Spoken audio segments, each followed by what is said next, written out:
반갑습니다. 나무아카데미입니다. 이번 영상은 EBS 수능특강 문학 적용학습 중 갈래복합 9강 사는 적적 월황혼의 만원사 새선비의 꿈 이렇게 세 작품 공부해 보도록 하겠습니다. 지금 보고 계신 파일은 아카데미에 있는 분석 기출문제 파일이고요. 사용설명서 연계 기출문제 파일도 같이 활용해서 공부해 보도록 하겠습니다. 일단 첫 번째 작품인 사는 적적 월황혼에부터 공부해 보도록 합시다. 분석이 길어서 언뜻 보면 글처럼 보이기도 하는데 이 작품은 사설 시조죠. 운문입니다. 초장, 중장, 종장으로 나뉘어 있고요. 파란색 부분은 모두 분석 부분입니다. 사설 시조이기 때문에 시조가 띄고 있는 사음보의 형태가 깨진 부분이 많아요. 그래서 내용상 구분을 해서 공부해 보도록 할게요. 사는 적적 월황혼에 두견 울어도 임 생각이요 까지 볼게요. 일단 월황혼이라는 말에서 이 시의 시간적인 배경이 드러납니다. 황혼, 해가 질 때를 의미하죠. 해가 질 때 달이 슬그머니 뜨기 시작하는 이런 시간을 보이고 있고요. 이런 때에 두견 울어도 임 생각이다 라고 말하고 있습니다. 두견은 고전 시가 작품 그리고 현대시에서도 종종 보이는 한을 상징하는 새입니다. 그러니까 두견이 쓰였다는 말은 이 시의 화자가 무언가 한을 품고 있다는 뜻인데 그 뒤에 울어도와 대응을 하지요. 그리고 뒤이어서 왜 이런 한을 가지고 있는지가 등장합니다. 바로 임생각이라는 식구를 통해서요. 해는 지고 있는 때고 화자는 한을 품고 울고 있는데 그것이 임생각 때문이라는 거죠. 즉 이 시의 화자는 임과 함께 있지 않구나 라는 짐작을 할 수 있죠. 밤은 침침 야 삼경에 접동이 울어도 임 생각이라. 아까는 월황혼이라고 했는데 이제는 삼경이 되었어요. 삼경은 밤 11시에서 새벽 1시인데 시간이 흘렀음을 알 수 있지요. 이 사설시조의 주된 표현상의 특징 중에 하나가 시간적 흐름에 따라서 시상을 전개하고 있다는 점이에요. 표현상 특징을 물을 때 출제되기 좋은 내용이기 때문에 반드시 기억하고 있으십시오. 아까 두견새가 한을 상징하는 새라고 말씀드렸는데 접동새도 마찬가지죠. 계모의 구박 때문에 죽은 누이의 전설과 관련이 되는데 역시나 한의 상징입니다. 왜 한을 품고 있는지는 임생각 때문이라는 말에서 우리 이미 공부했고요. 역시나 이 말이 뒤에서도 반복되고 있습니다. 접동이 울어도 임생각이다. 여기까지 초장을 읽어봤는데 사는 적적 월황혼에 두견이 울어도 임생각이다. 그리고 밤은 침침 야 삼경에 접동이 울어도 임생각이다. 이 두 문장의 통사 구조가 비슷하지요. 대꾸법이 쓰였고요. 두견이 울고 접동이 울었기 때문에 청각적인 심상을 사용하고 있습니다. 그리고 울어도라는 표현을 쓰고 있죠. 두견과 접동에 감정이입을 했다고도 볼 수 있어요. 다르게 이야기하면 자연물을 이용해서 화자의 정서를 표현했다라고도 할 수 있겠죠. 이렇게 화자가 슬퍼하고 울고 한을 품고 있는 이유는 무엇 때문이라고요? 바로 임생각 때문입니다. 그러면 중장 보도록 할게요. 중장은 평시조와 비교해서 상당히 파격적으로 길어졌죠. 그리고 어려운 시어가 많기 때문에 해석하는 문제도 출제될 수 있으니까 기본적으로 내용 파악하셔야 합니다. 침상 편시 춘몽중하여 베개 위에 비른 잠은 침상에서 침대에서 잠시 꿈을 꾸고 있어요. 수능 특강에서도 다른 작품과 연계해서 이 잠을 자면서 꾼 꿈의 기능을 묻고 있어요. 계명 축시에 놀라 깨니 임의 흔적은 간 곳 없고 계명은 달개 울음이라는 뜻이거든요. 닭이 울어서 축시의 잠에서 깼다고 나오고 있어요. 축시는 새벽 1시에서 3시 사이, 그러니까 앞에 얘기했던 야 3경보다 더 시간이 흘렀음을 알 수 있습니다. 축시에 놀라서 깼더니 임의 흔적은 간 곳이 없는데 눈앞에 무엇이 보이냐면 다만 등불만이로다. 직접적으로 나오진 않지만 임의 흔적이 간 곳 없다라고 한 것을 통해서 이 꿈에서 누구를 만났다, 임을 만났다는 것을 짐작할 수 있습니다. 그러면 여기서 화자가 꾼 꿈의 기능을 한번 살펴봅시다. 꿈에서 임을 만났기 때문에 꿈은 화자가 임을 잠깐이나마 만날 수 있게 하는 계기가 되는 거고요. 두 번째는 임과의 재회가 현실이 아닌 걸 깨닫게 되죠. 내 앞에는 등불밖에 없어요. 이런 상황을 통해서 화자의 고독감을 더욱 증폭시키는 역할을 하고 있다고 볼 수 있습니다. 꿈의 기능 염두에 두셔야 합니다. 그리고 계명, 달개 울음소리이기 때문에 청각적 심상이 쓰였고요. 나는 꿈에서 임을 만나고 있는데 달개 울음소리 때문에 꿈에서 깼으니까 이 계명은 임과 화자의 만남을 방해하는 방해물로 해석할 수 있습니다. 자, 꿈에서 임을 만났는데 꿈에서 깨니 임이 없어요. 그러므로 식불감미하여 밥 못 먹고 침불안석하여 잠 못 자며 장장지야하게 보내며 독대 등촉으로 벗을 삼으니 화자의 고독감을 아까 꾼 꿈이 부각한다고 했죠. 그래서 음식을 먹어도 맛이 없고요. 잠도 못 자고요. 길고 긴 밤을 허송하게 보내고 등촉을 독대하고 있다. 등불과 촛불을 혼자 마주하고 있다. 그러니까 주위에 아무도 없다는 뜻이죠. 독수공방, 혈혈단신, 사고무탁과 같은 사자성어와 연관됩니다. 그리고 등촉과 독대하고 말하고 있으니까 등촉을 의인화해서 표현하고 있다고 볼 수 있어요. 네 탓을 삼으랴 누구를 탓하겠느냐 설분을 하자는 말인가. 자, 이 부분 설분이란 건 분한 마음을 풀잔 말인가 라는 뜻인데 앞에서 화자는 임을 그리워하는 태도를 보이고 있어요. 그런데 중장 끝부분부터 이러한 그리움이 원망으로 바뀌게 됩니다. 오지 않는 임에 대한 원망이겠죠? 이러한 원망은 종장에서도 이어지고 있어요. 주야 장천에 믿을 곳 없어서 못 살겠구나 라고 말하고 있습니다. 밤낮으로 쉬지 않고 연달아, 그러니까 하루 종일 원망하고 있는 거죠. 왜? 믿을 곳이 없어서, 그래서 못 살 지경이다 라고 말하고 있습니다. 즉 임에 대한 믿음도 점점 사라지고 있고 원망도 깊어지고 있는 모습을 보이는 거죠. 그러니까 이 사설시조는 임에 대한 그리움, 임에 대한 원망, 이 두 가지가 모두 드러난다는 점에서 주의하셔야 합니다. 이 시와 비슷한 정서를 가진 다른 시를 고르는 문제가 출제될 수 있어요. 앞부분을 묶어서 A라고 제시하고 이 부분에 드러나는 화자의 정서를 찾아라 라고 하면 그리움을 찾으셔야 되고요. 종장이나 아니면 중장 뒷부분에 기호를 매기고 이 부분과 관련된 부분을 찾아라 하면 화자의 원망이 드러난 다른 시를 찾으셔야 해요. 아시겠죠? 그럼 우리 사는 적적 월 황혼애와 관련된 문제 한 문제 풀고 넘어갈게요. 자, 2번 문제 풀어보려고 합니다. 2번은 아래쪽에 있는데 이 본문이랑 같이 보시라고 여기 메모장에 옮겨놨어요. 윗글에 화자에 대한 설명으로 적절하지 않은 것을 고르셔야 합니다. 정지 버튼 누르시고 적절하지 않은 것 골라보십시오. 같이 봅시다. 1번 침대에서 잠시 꾼 꿈에 임을 만났다. 침상 편시 춘몽중하여 이거의 뜻이 아래쪽에 나오죠. 침상에서 잠시 봄꿈을 꾸는 중. 그리고 임의 흔적은 간 곳이 없고 등불만 남았다라는 구절을 통해서 침대에서 잠시 꾼 꿈에 임을 만났음을 알 수 있죠. 2번 임에 대한 믿음이 사라져 원망하고 있다. 이건 종장에 드러나죠. 주야장천에 믿을 곳 없어서. 그래서 2번도 적절하고요. 3번 해가 지고 밤이 깊도록 잠을 이루지 못하고 있다.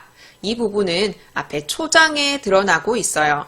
해가 지고 밤이 깊었다. 월황혼, 야삼경. 그런데 임생각을 하고 있지요. 그래서 3번은 초장에 드러난 부분이기 때문에 적절하고요. 4번, 이미 그리워 제대로 된 생활을 하지 못하고 있다. 이 부분은 중장에 식불감미하여 밥 못 먹고 침불 안석하고 잠 못 자고 장장지어를 허송하게 보낸다 라는 이 구절을 통해서 알 수 있어요. 그러면 정답은 5번인데 어디가 틀렸는지 확인합시다. 외로운 긴 밤에 등불과 촛불이 벗이되어 위로가 되고 있다. 자, 이 부분은 중장에 독대 등촉으로 벗을 삼으니 라고 나와 있거든요. 여기 벗이라고 나와 있는데 위로가 되는 것 아닌가요? 라고 말하면 안 되죠. 이 벗을 삼았단 얘기는 나는 등불과 촛불 외에는 주위에 아무도 없다라는 것을 표현하기 위한 것일 뿐 등불과 촛불이 벗이 되어 위로가 된다라는 표현이 아니죠. 뒤이어 나오는 네 탓을 삼으랴 설분을 하잔 말인가 이 표현을 봐도 등불과 촛불을 통해 위로를 얻고 있다고 볼 수 없어요. 그래서 2번의 정답은 5번입니다. 이렇게 분석 기출문제 파일에 제시된 문제를 봤고요. 지금 보시는 것은 사용설명서 연계기출문제 파일인데요. 여기서는 사는적적 월황혼해와 연계되어 출제될 수 있는 외부 작품 문제를 제시하고 있어요. 2007년도 대학수학능력시험에서는 이화우 흩뿌릴제라는 기생계랑의 시조가 출제되었는데요. 임에 대한 그리움을 노래했다는 점에서 방금 배운 사는적적 월황혼해와 연계되어 출제될 수도 있어요. 다만 계랑의 시조에서는 임에 대한 그리움이 드러날 뿐 원망이 드러나지 않지만 사는적적 월황혼해는 임에 대한 그리움과 함께 원망이 드러난다는 점에서 차이점이 있죠. 이 계랑의 시조는 조위의 만분가라는 가사와 수필 질화로와 연계되어 출제되었어요. 이렇게 출제된 문제에 연계기출 변형 문제도 같이 제시하고 있습니다. 그러면 우리 두 번째 작품 만언사 보도록 합시다. 안도환의 만언사입니다. 시조가 길어진 형태인 가사 갈래이거든요. 이건 작가가 벼슬살이를 하다가 횡령사건을 일으켜서 추자도라는 섬에 유배를 간 후 그 섬에서의 고통스럽고 힘든 삶을 노래한 작품입니다. 대부분 유배 가사가 임금님에 대한 충성심을 끊임없이 내비치고 있다든지 하는 그런 내용이 많은데 여기 안도환의 만언사는 유배지에서 어떻게 사는지 그 감정이 얼마나 비참한지 이런 것들을 사실적으로 드러내고 있다는 점에서 특이해요. 수능 특강에 실린 부분은 본사 중의 일부분인데 양반의 신분으로 화자가 동냥을 하고 그 동냥한 곡식을 짊어지고 오는 장면 그리고 뒷부분에 가족들을 그리워하는 장면 이렇게 크게 두 부분으로 나누어 볼 수 있어요. 일단 앞부분부터 보도록 합시다. 그렁저렁 얻은 보리 들고 가기 어려우리. 그렁저렁 얻은 보리를 어떻게 얻었다고요? 바로 동냥해서 얻었어요. 아까 말씀드렸다시피 이 화자의 신분은 양반이죠. 그런데 유배지에서는 자기가 알아서 먹고 살아야 되니까 배고픈데 어쩌겠어요. 동냥을 해야죠. 그래서 동냥을 해서 보리를 얻었는데 들고 갈 방법이 없어요. 원래 양반은 옆에서 시중들 노비가 있어야 하는데 지금 유배지인데 누가 이 사람의 시중을 들겠어요. 그래서 자기가 보리를 짊어지고 와야 돼요. 어느 노비 수운하리 아모려나 저 보리라. 물건을 실어 나를 노비가 없으니까 내가 짐을 지고 가겠다. 그런데 양반이기 때문에 양반이 입을 만한 옷, 홑 중치막을 입고 있고 갓을 쓰고 있어요. 이런 의복 때문에 보리를 지고 가기가 너무 거추장스럽습니다. 주변머리 으뜸이라 변통을 아니하랴. 상황에 맞게 어떻게 해서든 지고 가려고 하고 있어요. 넓은 섬에 구겨질러 품속으로 넣고 보니 이게 바로 상황에 맞게 어떻게든 보리를 갖고 가려는 노력이에요. 그런데 긴등거리 제법이라 하 괴이치 아니하다. 언덕이 너무 뻗어 있어요. 갈 길이 아득한 거예요.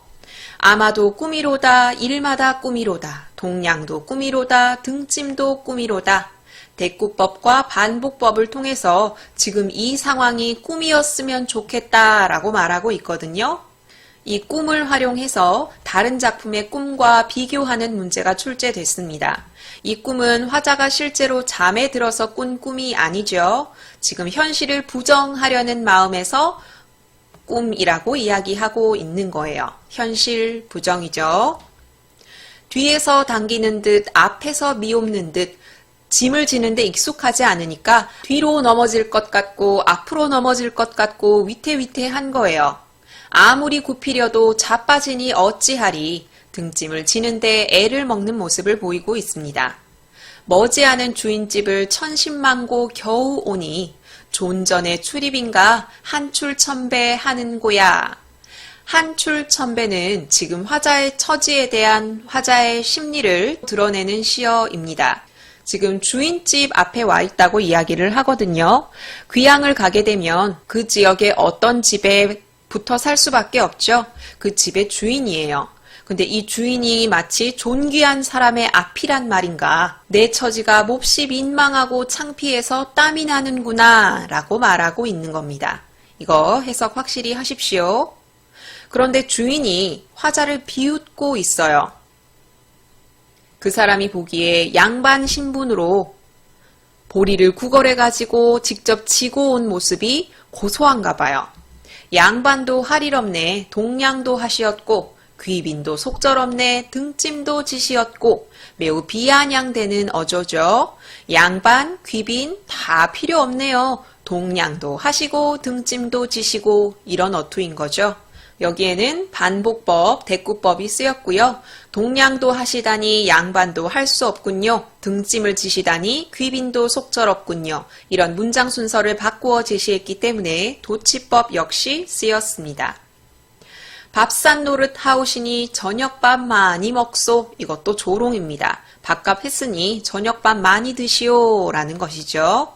그리고 이 시의 표현상의 특징에 시적 대상의 말을 직접 인용했다라는 것이 옳은 선지로 출제될 수 있으니까 직접 인용 머릿속에 넣어 두십시오. 중략되어 있고 뒷부분에서는 글의 소재가 조금 변하죠. 앞부분에서는 유배지에서의 비참한 삶, 부끄러운 삶 이런 것을 드러내고 있다면 뒷부분에서는 고향, 가족에 대한 그리움을 드러내고 있습니다.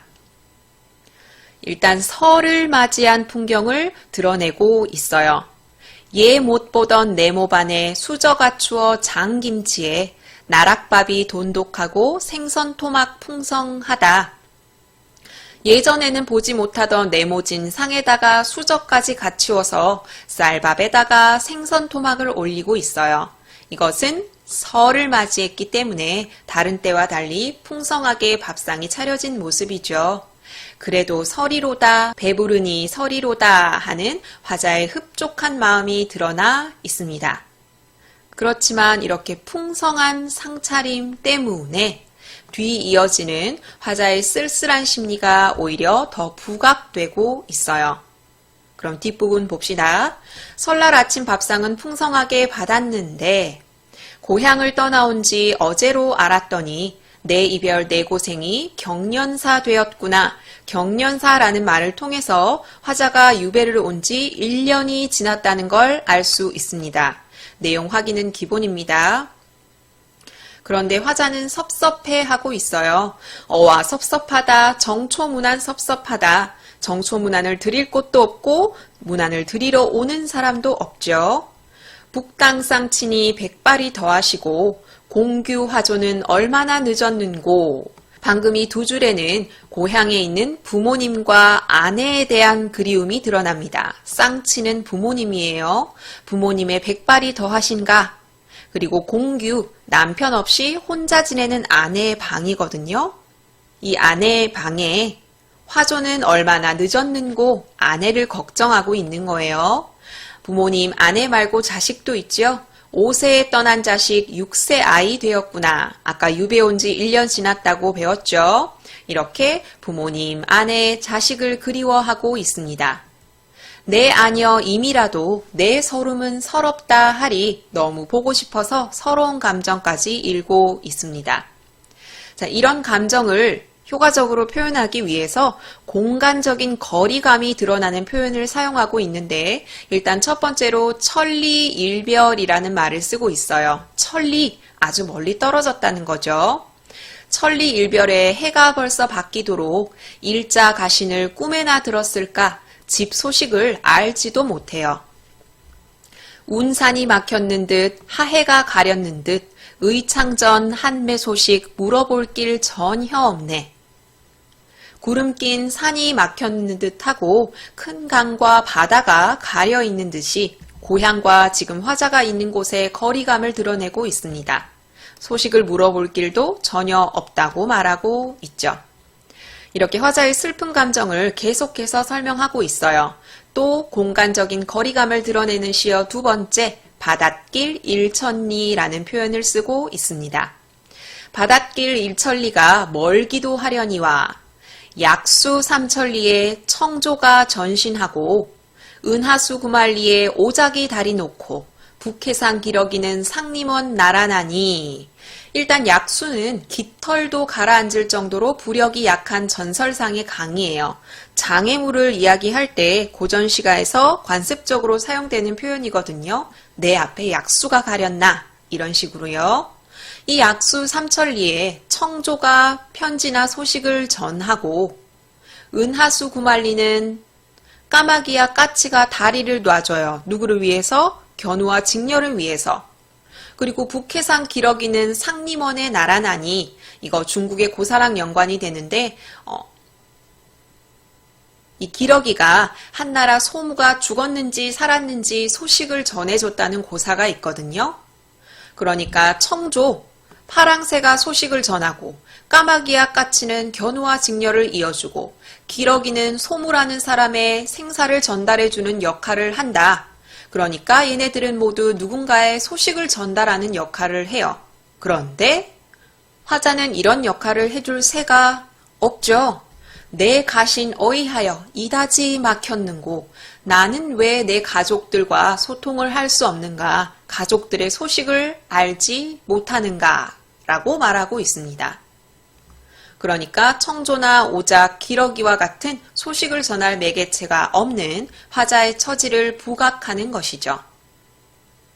꿈에나 혼이 가서 고향을 보련마는 원수의 잠이 올제 꿈인들 아니꾸랴. 잠도 안 와요. 꿈을 꾸면 고향을 보기라도 할 텐데 잠이 안 와요.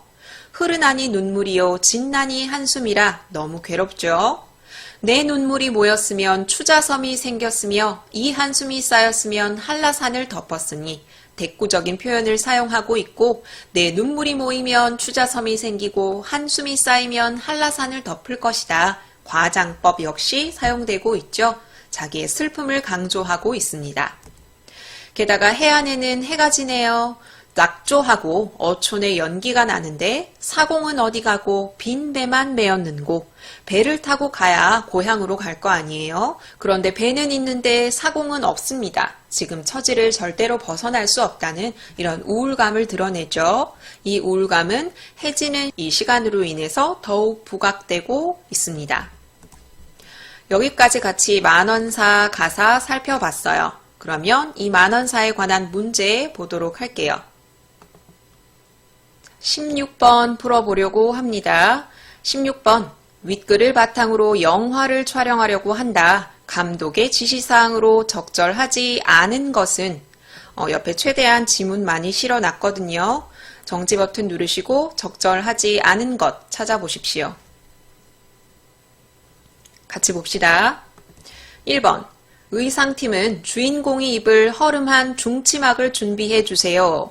여기 홑중치막을 입었다는 걸 알 수 있죠. 그리고 이 시의 화자는 유배를 온 처지이기 때문에 허름한 중치막을 준비하는 것이 좋겠죠. 2번 캐스팅팀은 주인공과 직접 대면할 주인집 남자 역할을 맡을 사람을 물색해 주세요. 주인집 남자는 여기 뒷부분에 나오죠. 이 시의 화자를 비웃는 주인이죠. 그리고 이 주인은 주인공과 직접 대면합니까?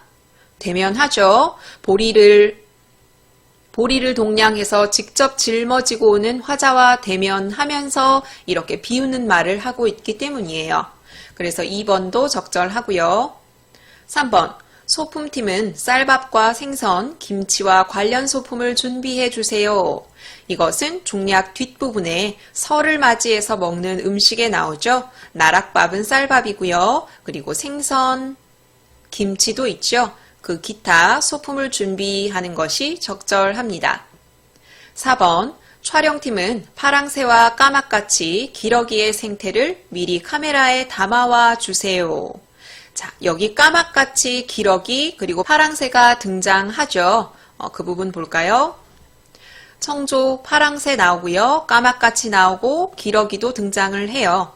그런데 이 세 가지는 화자의 외로운 처지를 드러내기 위해서, 강조하기 위해서 끌어다 쓴 소재일 뿐 화자의 모습을 카메라에 담을 때 이 새들의 생태를 찍은 모습을 보여줄 필요가 있을까요? 필요가 없죠. 그래서 정답은 4번입니다. 이들의 생태는 이 시의 내용과 거리가 멀어요. 5번, 씬의 마무리는 해질 무렵이어야 하니 조명팀은 이에 맞게 조명기구를 세팅하셔야 합니다. 해가 질 무렵이라는 걸 뒷부분에 알 수 있죠. 해안에 낙조하고 라는 이 부분을 통해서 해질 무렵을 배경으로 한다는 걸 알 수 있습니다. 그래서 16번의 답은 4번이에요. 만원사에 관련된 사용설명서 연계 기출문제 파일에서는 2011학년도 3월 학력평가에 출제된 만원사 문제를 같이 실어서 제시하고 있어요. 이 3월 학력평가에서는 만원사가 우중의 택지를 생각하며 라는 한시, 그리고 기린협으로 들어가는 백영숙에게 주는 서라는 고전 수필과 연계되어 출제되었거든요. 만원사는 방금 배운 내용이니까 넘어가고요. 이 우중의 택지를 생각하며 이것은 우울한 처지에 있는 화자가 자기의 친구인 택지를 생각하면서 쓴 한시이고요. 다는 여러분이 잘 알고 계시는 박지원이 쓴 수필입니다. 박지원의 버신 백영숙이 기린협이라는 척박한 곳에 들어가서 살겠다라는 그런 다짐에 대해서 어떻게 생각하는지 쓴 수필이에요. 그 연계 문제로 각 작품에 대한 문제, 그리고 A와 B 각 구절에 대한 문제, 그리고 작품 각각에 대한 문제, 만원사에 대해서는 시어의 의미를 묻고 있고요. 그리고 마지막 작품에 대해서는 작가와 관련된 배경 지식을 제시해 놓고 그 부분을 이해하는 문제가 출제되었습니다. 이런 문제에 대한 변형 문제도 같이 제시하고 있습니다. 여기까지 만원사 같이 보았고요. 그럼 우리 다음 작품 보도록 합시다. 다음 작품은 새선비의 꿈입니다. 새선비의 꿈은 수능특강 지필진이 임의로 붙인 제목이 있고요. 점몽이라는 제목으로도 알려져 있어요. 꿈을 점치다 라는 뜻이죠. 새선비의 꿈입니다. 내용은 상당히 간단하죠. 한번 봅시다.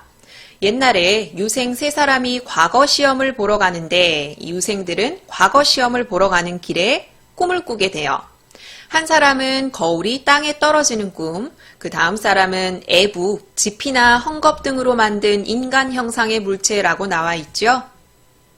인형이라고 이야기할게요. 인형이 문 위에 걸리는 꿈, 또 한 사람은 바람에 꽃이 떨어지는 꿈을 꾸었어요. 거울이 떨어지고 꽃이 떨어지고 불길한 인형이 문 위에 걸려 있어요. 그러니까 통상적으로 이런 꿈은 상당히 불길한 느낌을 주고 있죠. 그래서 세 사람이 해몽하는 사람 집으로 찾아갑니다. 그런데 해몽하는 사람이 집에 없어서 그의 아들이 대신 해몽해 주고 있어요. 그 아들의 해몽을 한번 볼까요? 세 가지 모두 불길한 것들이니 소원하는 바를 이루지 못할 것입니다.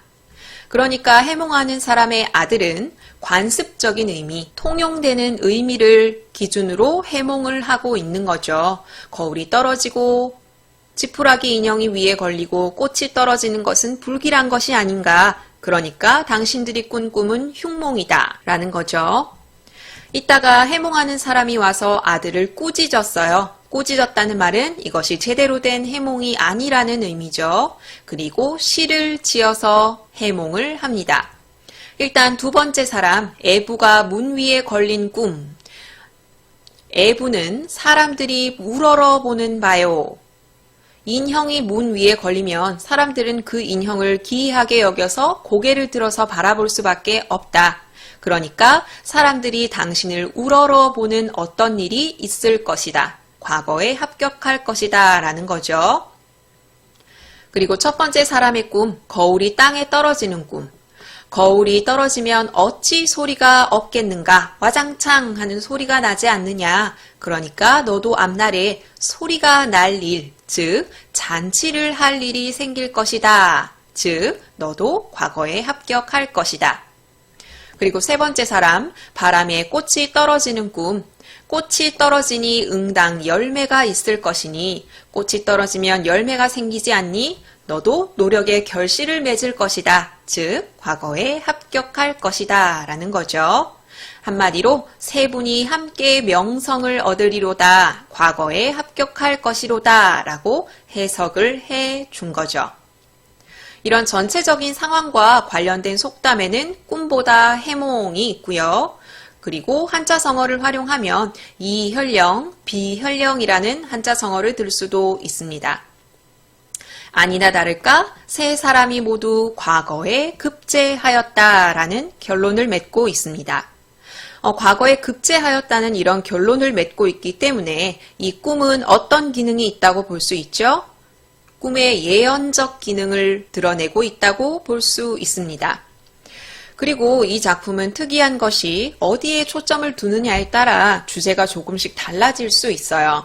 수능특강 문제를 고려했을 때 이 새 선비의 꿈은 통념에 갇혀 있지 마라. 세상의 전체적인 면모를 보고 해석해라 라는 주제를 띠고 있습니다. 통념에 사로잡혀 그릇된 판단을 하지 말아라 라는 걸 주제로 삼고 있다고 볼 수도 있어요.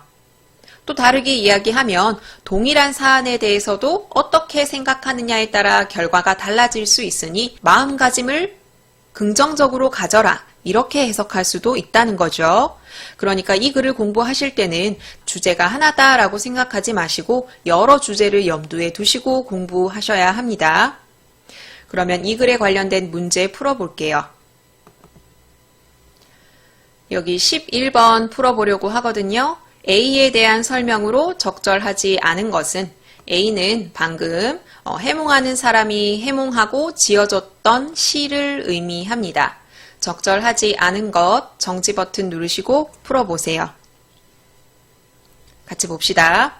1번 새 선비들이 꾼 꿈은 모두 길몽, 좋은 꿈이다. 그렇죠?